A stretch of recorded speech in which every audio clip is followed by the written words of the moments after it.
বিজ্ঞান ও প্রযুক্তির সুফল দেশের উন্নয়নে কাজে লাগানোর আহ্বান জানিয়েছেন প্রধানমন্ত্রী নরেন্দ্র মোদী। বিদেশের দিকে না তাকিয়ে ঘরেই যে এমন উদ্যোগ সম্ভব তার এক উদাহরণ পাওয়া গেল গঙ্গা দূষণের মোকাবিলায়। ক্ষুদ্র শিল্পে রাজ্যের উন্নতির সঙ্গে জড়িয়ে আছে উদ্ভাবন ও উদ্যোগ। প্রধানমন্ত্রী নরেন্দ্র মোদীর বিশ্বাস, দেশে ঘরোয়া উদ্যোগে বিজ্ঞান ও প্রযুক্তির মেলবন্ধন ঘটাতে পারলে সাফল্য আসতে বাধ্য।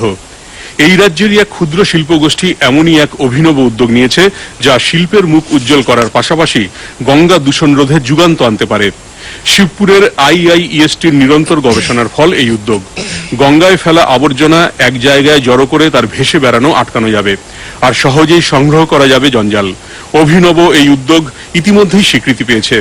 ভাবনাকে বাস্তব রূপ দেওয়ার জন্য এগিয়ে বাংলা অনুষ্ঠানে পেয়েছে রানার্স আপ হওয়ার কৃতিত্ব।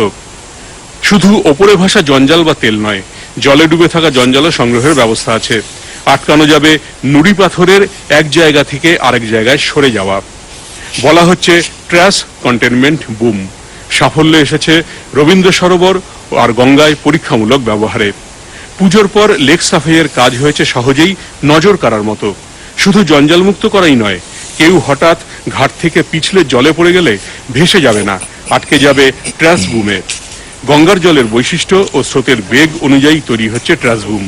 জলের ভেতরে থাকা ট্র্যাশ বুমের একটি অংশ আবর্জনা ভেসে যাওয়া আটকাবে। ট্র্যাশ বুমটিকে জলে খাড়াভাবে ধরে রাখতে আছে ব্যালাস্ট চেইন, আর পুরো বুমটিকে ভাসিয়ে রাখা যাবে হাওয়া বা জলের চেয়ে হালকা কোনো জিনিস দিয়ে ফুলিয়ে, ঠিক যেন জলের ভেতরে পর্দা টাঙানোর মতো। রাতের জন্য আছে LED আলো লাগানোর ব্যবস্থা।